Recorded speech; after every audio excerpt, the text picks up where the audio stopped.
Welcome back to this leadership series. I'm Elle Ingalls, creator of the Pressure-Free Method. And in this interview, I'm going to be talking to a colleague of mine, Luci Gabel. I'm so excited to have her here and to continue this, what's been for me, and I hope it is for you too, just a really fascinating group of people, all with different lenses about what leadership is, how we can become better leaders, and in some cases, what's taking us out of the game and preventing us from being the best leaders we could. So welcome, Luci. Hi, thanks for having me, Elle. Oh, you're so welcome. So tell us a bit about yourself or introduce yourself any way you would like, and then you can just launch right in to share some great stuff with us. Okay. Well, lately I've been starting off with a little bit of my story, how I got to being in the leadership area, but also my very small niche. Um, I got into leadership very quickly after college. I was given a leadership position in a Department of Defense, of all things, contract job overseas in Asia. And I hadn't studied leadership at the time. I was in my early 20s, obviously. But what I had studied was the science of the body because my actual degree was in pre-med. And so I was hired to start a health club spa for the Army over in Seoul, South Korea. And that was, you know, jumping in full on with 2 feet into leadership in my early 20s, working with people that were all different ages, different cultures, backgrounds, you name it, from American expats to Korean civilians to Army personnel who wanted to work with me as a second job, something to do after their Army hours. So I was very intrigued into how I might be a good leader for this vast group of people. And I was watching different kinds of leadership. Obviously, I saw a military style leadership that was going on there. There were other civilians that were working there that were above me in the chain, etc. And there was also the government influence. And we had to work with other people in the Seoul, South Korea community. So there was that cultural mix going on too. And it was a wonderful yet challenging path to travel on for myself, not having had any training in that at first. It's So incredible. It's like trial by fire. You just yeah, yeah. So going forward, that became one of my goals to figure out what good leadership is. And I branched into two arenas with leadership because, and here is where I go into health. I'm going to share something on that side. I dove in as well, just like most people do, into their leadership jobs. I wanted to be high performing. I wanted to get promotions. I wanted to be the best. So I worked 60, 70, 80 hours a week, ate probably not good, didn't eat well, didn't right. sleep well, and did that for a large part of the beginning of my career. But I thought I was eating well. And I had a pre-med background, and I had been a personal trainer and an exercise class instructor to put myself through school, and I was following all of the information on diets, and I was competing in endurance events. And so I thought I was being super healthy while I was performing really well. And I never felt really that I was stressed. I was highly energized, I felt. But then every now and then, I would come down with some weird ailment, some weird illness. I mean, I started to wonder if I was starting to show signs of degenerative diseases or some kind of just reaction to my own body, let's say. All So, right. which a Oh, lot you're of bringing people up a have. really great point, actually, that a lot of people don't know, but I've worked with athletes that have worked so hard that their organs start to shut down, and they're actually attacking each other. Like it's a thing. It's real. I mean, yeah. And that wasn't in my family history. So a lot of the things I was getting was just self-erupting here and there. Right, And right. there was no family history of it. And I couldn't believe that I was getting some kind of autoimmune disease. And that's when I pulled back, Elle, and I thought, what am I doing wrong here? Wait a minute, I'm exercising. I'm eating right. I'm performing highly. I've got everything going on here. This can't there's one thing that's wrong, and I need to step back and figure it out. Mhm. So I went back to school, and that's where I got my second degrees. I went to school for my MBA because I was still trying to figure out that ideal leadership thing. And I also, at the same time, went back for a master's in nutrition and exercise physiology. Two different schools. I just got accepted to both, couldn't decide between the two, so I just did them both at the Uh-huh. same time. And I did that too because I wanted to get back into the workforce. I didn't want to take too much time off for school. And that's when I started to figure out that the way most of us are taught to take care of ourselves is through, if you really think about it, advertisements. If we don't go to school for it, we learn through marketing here in America, at That's least. true. Yeah. Yeah.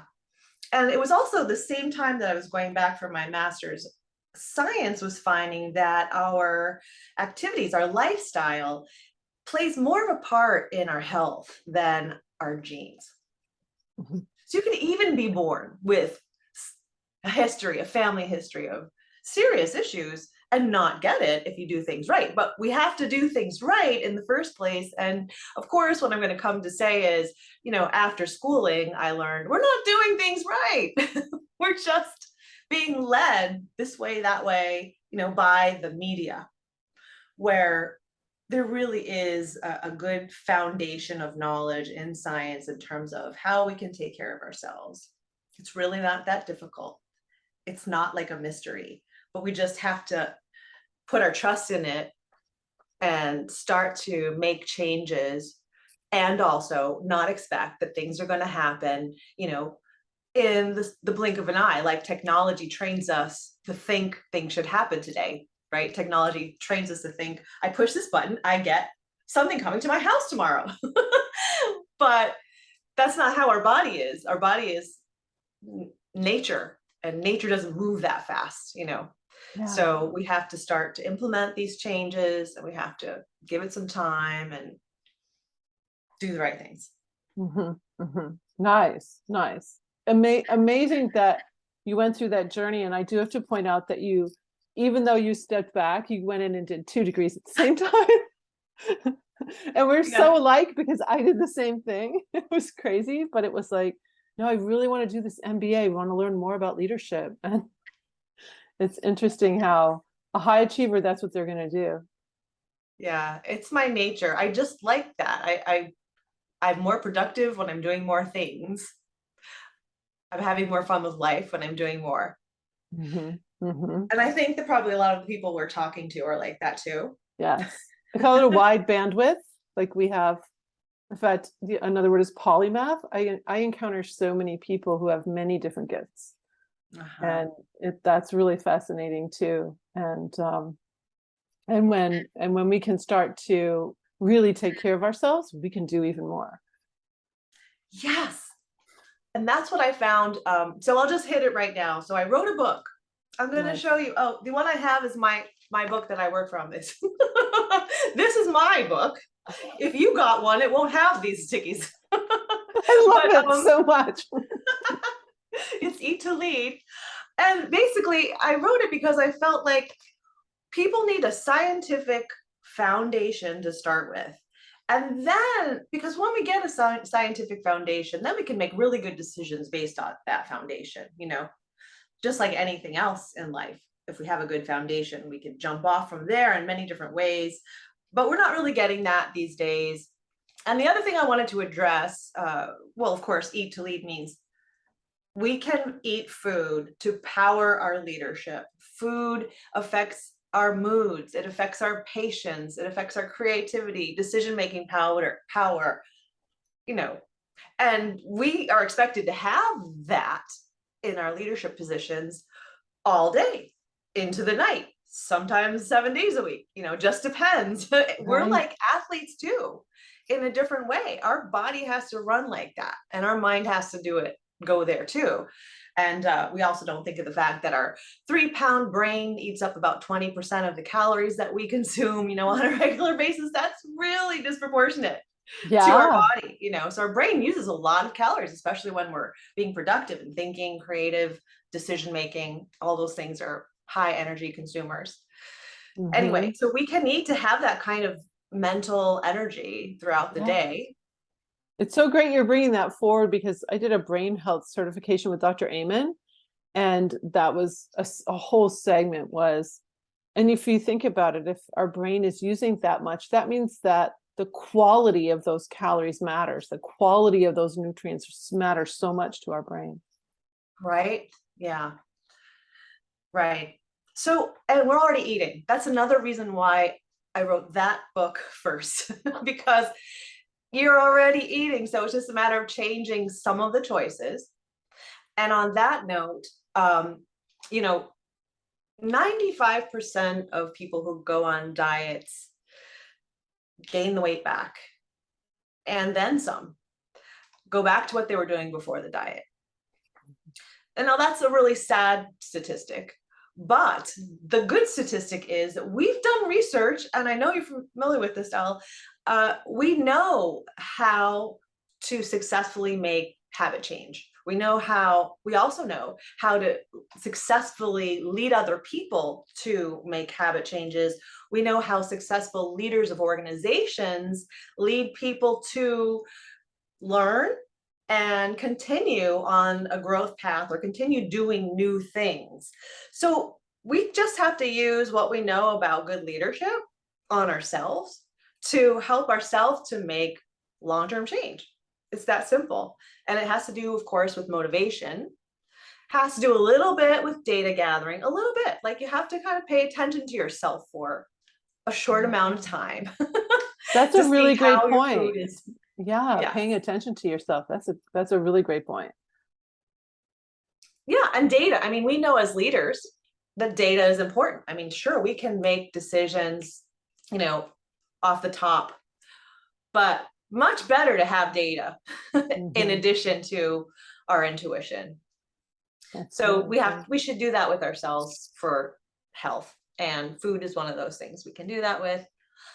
And then another thing is making those small changes. Just take one thing that feels comfortable. It's not so out of your normal path, it's just one small difference. And do that for a little while and see if it worked. And then make your next small change. And we call that in leadership, well, we have many names for it, but we call it a stretch goal. I'm comfortable here. I know I need to get over there, but if I just go right here, I can use what I'm already comfortable with. I can use my strengths to just take that next step. And then it's exciting because I'm succeeding. I'm not Mhm. constantly failing, right? So, Yeah. so many leadership learnings that we can use on ourselves. Some of the things I've done too with food, and drinking water too, is little habit stacks. I habit stack drinking water, hydrating, um, because I'll forget. I'm just so, doing. And then I'm like, oh, wow, I've gone a while and I haven't even had anything to drink. So, Okay, so you habit stack that. Explain. yeah. So, for a simple habit stack thing is, okay, if you're reaching for some kind of a beverage, have a drink of water first. Great one. So you've already got the cup in your hand or whatever, you're about to fill it with whatever. It's like, oh, go to water first. And so that's one of my water habit stacks. I do another little one that I call the spirit of contribution, where most of us are in a very competitive nature. And so we'll go into a room and we'll be in a competitive mode versus a contributing mode. Oh, I love So that. I use a doorway Like even when I came into this office tonight to be on with you, I was like, how can I contribute? Oh So gosh, I just love saying that. that question, like, how can I contribute? So I'm stacking walking through a doorway with a question in my head. So you can Mhm. habit stack mental and physical things. Some people like do squats while they're brushing their teeth. It's like there's a little habit stack. Yeah, a little habit stack. Yeah. Yeah, and we all have to make our own. That's what I was going to with all that was diets don't work Mm. because they just plop down a plan, a universal plan that doesn't take into account, what are you doing right now? What do you like to do? What do you like to eat? What is your circadian rhythm? What is your microbiome? What is Yeah. your environment? So everyone really is going to have their own very different nuances to food choices, just like you have your different nuances to your habit stacking. Mhm. And we have to allow for that. It's okay. That's why so many diets fail. And also because they're very rigorous and restrictive. We don't, as humans, we like to explore, we like to travel, we like to eat the things our friends are eating, we like to enjoy food also, and all that can be done. We've got to be okay with having a widespread of food choices. In fact, that's the best kind of food to be eating, a large swath of different kinds. We just have to choose them in the healthiest manner possible. Mhm. And, you know, the worst kind of food is the kind that man makes, hyper processed food. That's the worst kind. But everything that we get from nature can easily be eaten in extremely healthy ways, Mhm. just as natural as possible. That's beautiful. Yeah, I work with my clients too on 80/20. If 80% of your plate is beautiful, food by nature, 20% have whatever you want. Just if you get too restrictive, you'll feel like a failure in just a couple days when you go off of what you thought you were going to do, and that people backpedal. You're bringing up just, I mean, it's such a salient point, and how do you really make change? It's really that small little, those small little steps at first. Right. Yeah. That's beautiful. So are you writing another book too? Or do you have another book? Yeah, that's so funny. That's so cool that you asked. It's coming up. It'll be about leadership. It'll be the other side. It's great that you asked because the way I see it is there are two sides of leadership. There's the forward facing side where we're taking care of everyone else. Right. And then there's the backside where we're taking care of ourselves. And too many of us are lopsided. We're just taking care of everyone else. We're not taking care of ourselves at all. Yeah. And we think we'll do that later. But you probably have also heard the phrase, if you don't have time for your health now, you better make time for illness later. Right. And I've seen that. That's really what I've seen with too many of my clients. I mean, it's not ever too late. I've seen a lot of reversals in health and just people in their 70s saying, I feel better than I did in my 20s. I'm not joking. Yeah. Stronger, more able to do things. But there is that wear and tear effect that if we don't support ourselves against the decline, which we can hugely support ourselves against the decline so that we never get to that point where there's no return. Right. Yeah. Start as soon as possible. Yeah, it's really true. I mean, I made an investment in a personal body coach, and it transformed my life.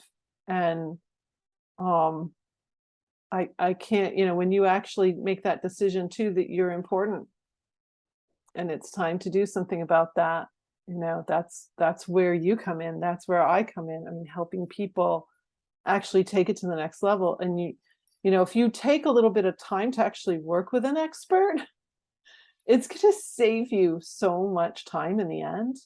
And not only that, but you talk about illness, but many people they don't get a wake-up call.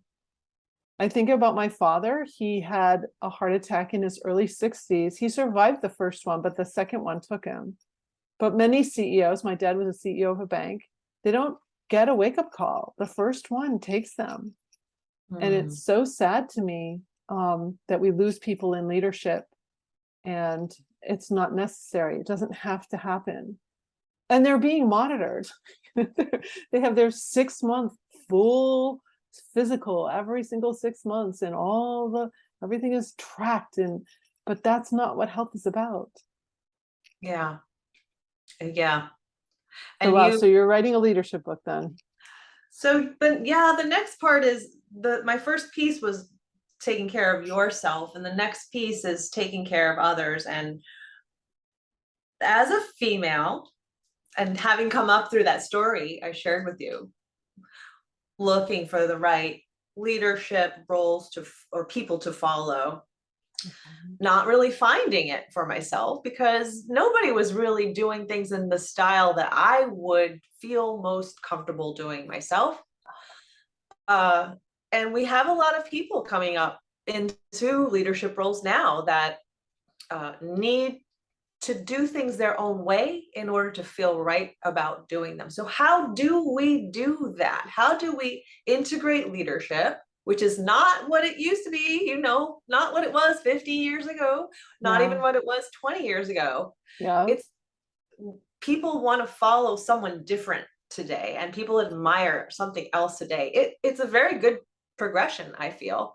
And there needs, right now we're in a gap. I feel like there's what people want and what they're looking for with leadership, and then what there is mainly out there. And so we need brave, bold people to start taking the step into the gap, filling that gap between what there needs to be and what there actually is. I think that is really incredible. And when you think about it too, it can also layer a big layer of pressure on people to think that what do I need to do to be that person? So I'm so interested in your book because it's like, okay, what do we need to do? I say that we are now in the age of perfectionism, where people feel so much pressure to be perfect. Oh yeah. That they're not even taking the step in because they're so afraid of how they'll be judged. Because it's also very an age full of judgment today. And so that those things are coming into play too for people. I agree. And I've started, in the name of research, I've started talking much more about my topics on social media. So Instagram, TikTok, LinkedIn, Facebook right now, just to see how people are responding to my topics. And I think you and I actually even spoke about this when we first chatted, that there are different expectations between the generations, for sure. Yes. Yeah. So I know that, the boomer generation really did have an expectation of perfectionism. And, that's a leader. A leader is someone who shows no fault, shows no mistakes, doesn't have to apologize, always perfect. But then we've got the 20-year-olds now, 20 and 30, and even some 40s, that expect authenticity. And that is not perfect. That is messy, and that's what's showing on social media too. There's a lot of love and affection for the messiness and the imperfection. So how do we bridge that gap, right, between being someone that shows the way to go? This is the way to go. I've done it and I'm doing it well, Right. Versus I'm over here and I'm drowning, but I'm still being authentic. Help. Yeah, there is an in-between. Yeah. So, and I think that it's worth exploring, but it's also just great. I had a little issue with it myself, and I'm also working on that. I know that I'm getting better all the time, but it's with being authentic and transparent. That's another thing people want. And I think there's an ideal that, how do I say this? Well, let's go backwards. When we're in a leadership position and things really hit the fan, get messy, the tendency for a lot of us is to not show that, And also not tell our team or whoever our group is, even our family, what's really going on. You know what, though? Therein lies the magic. Because you can probably think back to times in your life when something went down that wasn't good, and the person that you were following or looking to for leadership didn't tell you everything. And therefore, it went down even worse. There's nothing like it when, as a leader, you show it all. You say, hey, here's what's happening right now. Here's where we're trying to go. Here's where we actually are. You can even say, I don't have all the answers. What do you think? Boom, it's like magic. It's like fairy dust, then everyone's involved, then everyone wants you to succeed. Everyone wants to help. And that's where authenticity and integrity and transparency really work. But it's not natural to go there. Yeah, it isn't. And I coach some very young people too in their teens. And that's where I'm talking about this age of perfectionism. They're so afraid that if they're not perfect, in some cases, maybe they shouldn't exist. Like it's that bad. It's that bad. And it's social media in many cases. I have the wrong clothes. I have the wrong face. I have the wrong nose.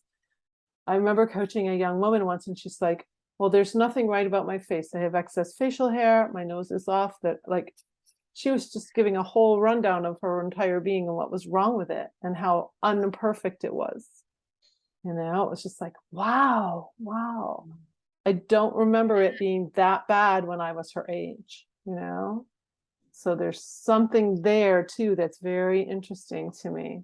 Oh my, well, that is interesting. And that's another layer. So now we're talking about all of the filters that we have now on social media too, to make us look perfect in that way. Yeah. Fascinating. And so you have these 2 books. What you have a way for people to get in touch with you too, right, Luci? Yes. And we're going to put that link down below. Thank you. I appreciate that. Yes. On the Eat to Lead website, people can download the first chapter, complimentary. And then if they do that, I will have their email. I do not send a lot of email. Believe me, I'm too busy to send emails. But to that group, I will send announcements like when the next course is coming, because I do give courses on the book where everyone can get together and do the activities together. Nice. And there's a bonus section for the book where the book is one thing, but there's another level. There's, well, how do I now put this into my life? Reading is one level, doing it is another. So I've got a bonus section that's free too, where people can get recipes and just like kind of look through pictures, maybe to see what kind of food they might be interested in trying. I don't have recipes like 500 different things you have to go get at the grocery store before you can make a meal, and then it's going to take 2 hours. Right. That's not going to be good leadership. That's going to be for someone with little more time. But this is just, these are the things I throw together. These are the 3 things that taste really good at the same time. This is something you could throw on top, here's something that takes 5 minutes to put together. That's how I eat. And we can eat very healthily like that. We just need to kind of know the basics on how to do it. Oh, that's so great. So we will have the link down below here. Luci, thank you so much for being a part of this series. Your this Eat to Lead, that is powerful. I hope a lot of people take advantage of checking that out, because it really is such a building block for every bit of us. And we sometimes lose sight of that. And I think it's also neat that you're doing the 2 sides of leadership, how we are for ourselves, leading ourselves, and then how we lead others. It's beautiful. So thank you so much for being a guest. And any last parting words for our guest today? Last parting words. Yes. Oh, yes. Take care of yourself. Take just a few minutes, 5 minutes, 3 minutes, any time to breathe and just look inward and decide what one good thing can you do for yourself today.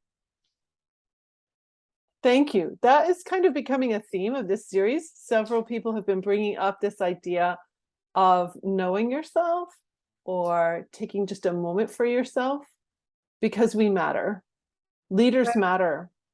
We're Yeah. often the people that a lot of people are looking to for assistance and help and leadership. So thank you so much, Lucy. And stay tuned for tomorrow when we have another speaker for you.